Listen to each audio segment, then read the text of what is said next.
നമസ്കാരം. പാലായിലെ ഒരു പഴയ കോൺഗ്രസ് തറവാട്ടിലെ ഒരു കൊച്ചുമോൻ കഴിഞ്ഞ ദിവസം ഗതാഗത മന്ത്രി CP ജോണിനെ പറ്റി ചില അഭിപ്രായങ്ങൾ പറയുന്നത് കേട്ടു.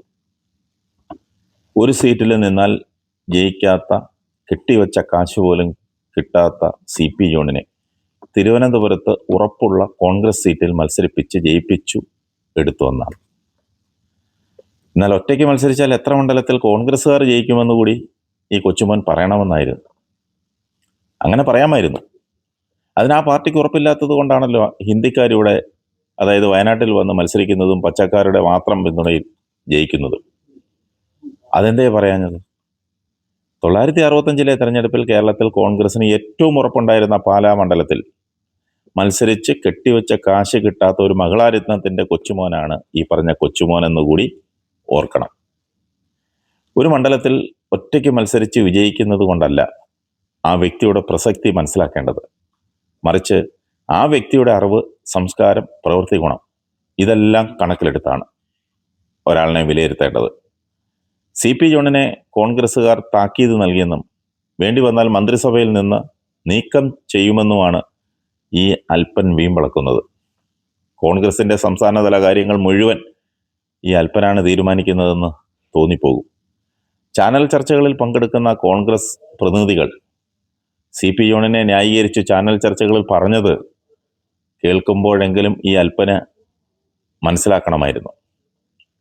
അതെങ്ങനെയാ വല്ലവൻ്റെയും കുറ്റം പറയുന്നതല്ലാതെ പാർട്ടി കാര്യങ്ങളൊന്നും കാണുകയോ കേൾക്കുകയോ വായിക്കുകയോ തിരിച്ചറിയുകയോ ചെയ്യാറില്ലെന്ന് ഇതിൽ നിന്നൊക്കെ നമുക്ക് മനസ്സിലാക്കാം.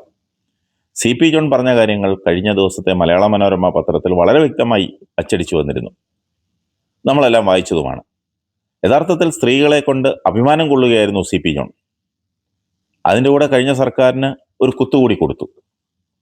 അത് മനസ്സിലാക്കാനുള്ള ബോധം ഇവിടുത്തെ പല മാധ്യമ സിംഹങ്ങൾക്കും ഇല്ലാതെ പോയി. സർക്കാർ ആശുപത്രിയുടെ വരാന്തയിൽ കിടന്ന് ചികിത്സിച്ചും സർക്കാർ ബസ്സിലെ തിരക്കിനിടയിലും ഇടിച്ചു കയറി സൗജന്യ യാത്ര ചെയ്തിട്ട് അവരുടെ മക്കളെ പഠിപ്പിക്കുവാൻ പണം വാങ്ങുന്ന സ്വകാര്യ സ്കൂളുകളിൽ കൊണ്ടുപോയി ചേർക്കുന്നു. അതിൻ്റെ കാരണവും കൂടി CP ജോൺ പറയുന്നുണ്ട്. തങ്ങൾക്കുണ്ടായ ദാരിദ്ര്യം അടുത്ത തലമുറയിലെ കുട്ടികൾക്കുണ്ടാകാതിരിക്കാൻ വേണ്ടി കഷ്ടപ്പെട്ട് ബുദ്ധിമുട്ടി അവർ സമ്പാദിക്കുന്ന പണം ചെലവാക്കുന്നുവെന്ന്.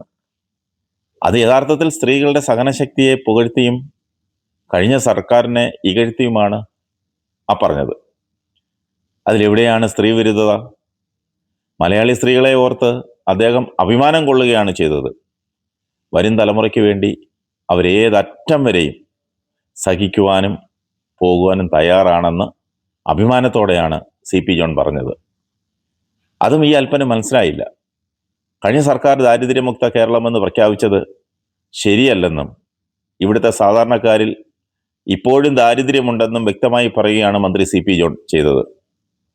ആ ദാരിദ്ര്യം അതനുഭവിക്കുന്നവരെ ഒരു വിധത്തിൽ സഹായിക്കുവാൻ സർക്കാരിന് കഴിഞ്ഞത് പ്രിയദർശിനി ബസ് സർവീസ് മൂലമാണെന്നും അത് സ്ത്രീകൾ കൂടുതലായി ഉപയോഗിക്കുന്നത് നിങ്ങളോടുള്ള വിരോധം കൊണ്ടോ എന്നോടുള്ള ഇഷ്ടം കൊണ്ടോ അല്ലെന്നും മലയാള ഭാഷയിൽ ആർക്കും മനസ്സിലാകുന്ന രീതിയിൽ തന്നെയാണ് CP ജോൺ പറഞ്ഞു വെച്ചത്. പല പൊട്ടന്മാർക്കും അത് മനസ്സിലായിട്ടില്ല. പൊതുവിദ്യാഭ്യാസ നിലവാരം കുറച്ചുകൂടി ഉയർത്തണമെന്ന സന്ദേശവും CP ജോൺ അതിലൂടെ നൽകുന്നു.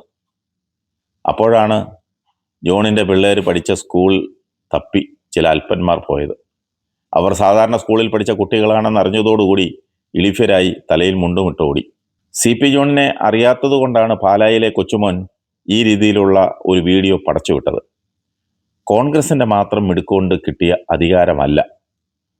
CPMൻ്റെ ഉൾപാർട്ടിയിൽ അഭിപ്രായ വ്യത്യാസങ്ങളുണ്ടെന്നും അത് മുതലാക്കി അതിലൂടെ ചില വിസ്മയങ്ങൾ തീർക്കാമെന്നും ആദ്യം മനസ്സിലാക്കിയത് കമ്മ്യൂണിസ്റ്റുകാരനായ CP ജോൺ തന്നെയാണ്. CPMലെ പൊട്ടിത്തെറിയിൽ എങ്ങോട്ട് പോകണമെന്നറിയാതെ മടിച്ച് നിൽക്കുന്ന കമ്മ്യൂണിസ്റ്റുകാർക്ക് കയറി നിൽക്കാൻ കൊള്ളാവുന്ന ഒരു യഥാർത്ഥ കമ്മ്യൂണിസ്റ്റ് പ്ലാറ്റ്ഫോമാണ് CP ജോണിൻ്റേത്. അത് മനസ്സിലാക്കിയാണ് CPM ജോണിനെതിരെ ആക്രമണം ആരംഭിച്ചത്. അവരാക്രമിക്കുന്നത് നമുക്ക് മനസ്സിലാക്കാം. പക്ഷെ കോൺഗ്രസ്സുകാരൻ എന്ന് പറഞ്ഞു നടക്കുന്ന ഒരാൾ യാഥാർത്ഥ്യബോധമില്ലാതെ കൂടെ നിൽക്കുന്നവനെ ആക്രമിക്കുന്നത് ശരിയല്ല. VD സതീശൻ വിസ്മയം തീർത്തു എന്ന് പറയുന്നത് കോൺഗ്രസ്സുകാർക്ക് അഭിമാനമായിരിക്കാം. എന്നാൽ അമാനുഷിക ശക്തിയുള്ള VD സതീശനല്ല ഈ വിസ്മയങ്ങളും അത്ഭുതങ്ങളും തീർത്തത്. മറിച്ച് CP ജോണിനെ പോലെ കാര്യപ്രാപ്തിയും ലക്ഷ്യബോധവും രാഷ്ട്രീയ കുശാഗ്ര ബുദ്ധിയുമുള്ള ചില ഘടകകക്ഷി നേതാക്കളും നൽകിയിട്ടുള്ള സംഭാവനകൾ അത് കോൺഗ്രസ്സുകാർ മറന്നാലും VD സതീശൻ മറക്കുമെന്ന് തോന്നുന്നില്ല. പിന്നെ CP ജോൺ മാപ്പ് പറഞ്ഞുവെന്ന് പറയുന്നത്, ഞാൻ പറഞ്ഞ വാക്കുകൾ ആരെങ്കിലും തെറ്റായി ധരിച്ചിട്ടുണ്ടെങ്കിൽ ഞാനതിൽ ഖേദം പ്രകടിപ്പിക്കുന്നുവെന്ന് രാഷ്ട്രീയ മര്യാദയുള്ള ഏത് രാഷ്ട്രീയക്കാരനും പറയും. അതിനു വേണ്ടത് അഹങ്കാരമില്ലാത്ത പക്വതയുള്ള ഒരു മനസ്സാണ്. ഇനി CP ജോണിൻ്റെ പാർട്ടിക്കാർ പിരിവിനാണെന്ന് അല്ലെങ്കിൽ പിരിവാണെന്നാണ് ഈ പാലായിലെ കൊച്ചുമോൻ പറയുന്നത്. മുഖ്യമന്ത്രി VD സതീശൻ നേരിട്ട് കൈകാര്യം ചെയ്യുന്ന നിയമവകുപ്പിൽ ഹൈക്കോടതിയിൽ GP-മാരെ തീരുമാനിക്കുന്നത് 15 ലക്ഷം രൂപ വീതം വാങ്ങിയിട്ടാണെന്ന് ഉയർന്നു വന്ന ആക്ഷേപം അത് സോഷ്യൽ മീഡിയയിലൊക്കെ നമ്മൾ കണ്ടതാണ്. ഇയാൾ ശ്രദ്ധിച്ചിട്ടുണ്ടാകുമോ എന്നറിയില്ല. അങ്ങനെയാണെങ്കിൽ അതിൻ്റെ പേരും കൈക്കൂലി എന്ന് തന്നെയാണ്. അല്ലാതെ ആർക്കെങ്കിലും സംഭാവന കൊടുക്കുന്നതോ പള്ളിയിൽ നേർച്ചയിടുന്നതോ ഒന്നുമല്ല. കോൺഗ്രസ് നേതാക്കളിൽ അഴിമതി ആരോപണമില്ലാത്ത ഒരാളുടെ പേര് ഒന്ന് പറഞ്ഞാൽ കൊള്ളാമായിരുന്നു. കശുവണ്ടി കോർപ്പറേഷൻ്റെ തലപ്പത്തിരുന്ന് കൊള്ള നടത്തിയത് കോൺഗ്രസ് നേതാവല്ലേ? പിരിവെന്ന് പറയുമ്പോൾ കൊല്ലത്തെ കശുവണ്ടി അഴിമതി, ടൈറ്റാനിയം, പാമോയിൽ കേസ്, മാസപ്പടി കേസ്, ബാർ അഴിമതി തുടങ്ങി എണ്ണിയാൽ തീരാത്ത നിരവധിയുണ്ട്. അതൊക്കെ മറന്നുപോയോ? അതിൻ്റെയൊക്കെ സ്ഥാനത്ത് CMP പിരിവൊന്നും ഒരു പിരിവല്ല. പണ്ട് DM ജേക്കബ് നിയമസഭയിലും K മുരളീധരൻ DIC പാർട്ടി യോഗത്തിലും പറഞ്ഞതും തീവെട്ടി പിരിവുകളുടെ കഥകളാണ്. അതൊക്കെ ഇവിടുത്തെ മലയാളികൾക്ക് ഓർമ്മയുണ്ട്. പഴയ ബാർ കോഴ കേസ് ഈ കൊച്ചുമോൻ മറന്നുപോയി എന്നാണ് തോന്നുന്നത്.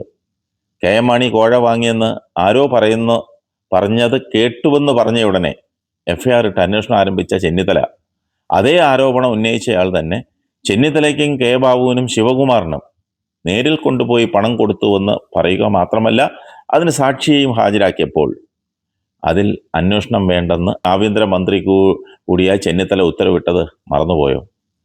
അങ്ങനെ മറന്നുപോകാൻ സാധ്യതയില്ല. അന്നാണ് ആന്റണി രാജു പറഞ്ഞ പ്രശസ്തമായ വാചകം 2 പേർക്ക് 2 നീതിയെന്ന്. 965 പാലായിൽ KM മാണിയോട് തോറ്റതോടുകൂടി ആ കുടുംബം മുഴുവൻ KM മാണിയുടെ ശത്രുവായി. എന്നാൽ ആ കുടുംബത്തിലെ മറ്റൊരു കൊച്ചുമോന് ഒരു കയ്യബദ്ധം പറ്റി മയക്കുമരുന്ന് കേസിൽ പെട്ടപ്പോൾ കോൺഗ്രസ് മുഖ്യമന്ത്രിയും കോൺഗ്രസ് ആഭ്യന്തരമന്ത്രിയും ഉണ്ടായിട്ട് പോലും ഒരു രീതിയിലുള്ള സഹായവും ചെയ്തു കൊടുക്കാൻ സാധിച്ചില്ല ആ കേസിൽ. ഒടുവിൽ KM മാണിയുടെ വീട്ടിൽ ഇരുട്ടുപക്കത്ത് കയറി ചെന്ന് കാര്യം പറഞ്ഞപ്പോൾ യാതൊരു മടിയും കൂടാതെ ആ കൊച്ചുമോനെ സഹായിക്കുവാൻ സന്നദ്ധത കാണിച്ച KM മാണിയെ ഈ കൊച്ചുമോൻ മറന്നു പോകരുത്. അന്തിക്ക് മാണിയുടെ വീട്ടിൽ നിന്ന് ശത്രുവിൻ്റെ കാർ ഇറങ്ങിപ്പോകുന്നത് കണ്ട് KM മാണിയോട് ചോദിച്ച ഒരു മാണി ഭക്തനോട് അന്ന് KM മാണി പറഞ്ഞ മറുപടി എന്താണെന്നറിയാമോ? ആ മറുപടി കൊണ്ട് മാത്രമാണ് ഞങ്ങൾ ഇന്ന് KM മാണിക്ക് വേണ്ടി നിലകൊള്ളുന്നത്. ഒരു ശത്രുവിനെ അല്ല ഞാൻ കണ്ടത്, മറിച്ച് പുത്രദുഃഖത്താൽ തേങ്ങുന്ന ഒരു പിതാവിനെയാണ്. അതാണ് KM മാണിയുടെ മഹത്വം. ആ KM മാണിക്കെതിരെയും കേരള കോൺഗ്രസിനെതിരെയും സ്ഥിരമായി വാർത്ത ചെയ്യാറുണ്ടായിരുന്നു ഞങ്ങളും. ഈ വിവരം KM മാണിയോട് ചോദിച്ചയാൾ തന്നെ നേരിട്ട് എന്നോടും പറഞ്ഞിട്ടുണ്ട്. പിന്നീട് ആ കേസ് കോടതിയിൽ നീണ്ടുപോയപ്പോഴും KM മാണിയുടെ മകൻ വേണ്ട സഹായങ്ങൾ, അതായത് ജോസ് K മാണി വേണ്ട സഹായങ്ങൾ ഈ കുടുംബത്തിന് ചെയ്തു കൊടുത്തിട്ടുണ്ടെന്നാണ് അറിയാൻ കഴിഞ്ഞത്. എന്നാലും മാണി വിരോധവും ജോസ് K മാണി വിരോധവും വീഡിയോയാക്കി പുറത്തുവിടാൻ വേണ്ടി മാത്രമാണ് ഈ പുന്നാര കൊച്ചുമോൻ്റെ വാ തുറക്കാറുള്ളത്. അതുകൊണ്ടാണ് ഇത്രയുമൊക്കെ പറഞ്ഞു പോയത്. പ്രിയദർശിനിയുടെ വിജയം CPM-ന് ദഹിക്കുന്ന ഒന്നല്ല. അതുകൊണ്ട് സർക്കാരിനെ താറടിക്കുവാൻ ജോണിനെ കരുവാക്കുന്നുവെന്ന് മാത്രമേ ഉള്ളൂ. ഇടതുമുന്നണിയുടെ ഫാക്ടറിയിൽ വിരിച്ചെടുക്കുന്ന നുണക്കഥകൾ അപ്പാടെ വിഴുങ്ങി ഛർദ്ദിക്കുവാനുള്ള അറിവ് മാത്രമേ കോൺഗ്രസിൻ്റെ സൈബർ പുലികൾക്കുള്ളൂ. അന്ധമായ പുത്രവിരോധം കൊണ്ട് കണ്ണുകെട്ടിയ ഗാന്ധാരിയും ജന്മനാ കണ്ണില്ലാത്ത ധൃതരാഷ്ട്രരും കാണിച്ചുകൂട്ടിയ അവിവേകത്തിൻ്റെ ബാക്കി പത്രം അതായിരുന്നു കുരുവംശത്തിൻ്റെ നാശം തന്നെ. അതുകൊണ്ട് കണ്ണും മൂടിക്കെട്ടി വെച്ച വാർത്തകൾ പടച്ചുവിടരുത്. കണ്ണും കാതും തുറന്നു വെച്ച് കാര്യങ്ങൾ പഠിച്ച് വിശകലനം ചെയ്ത് വാർത്തകൾ ചെയ്യണം. നമുക്ക് വിമർശിക്കാൻ മാത്രമേ അവകാശമുള്ളൂ. വ്യക്തിഹത്യ ചെയ്യുവാനുള്ള അധികാരമില്ലെന്നുകൂടി ഓർത്താൽ നന്ന്.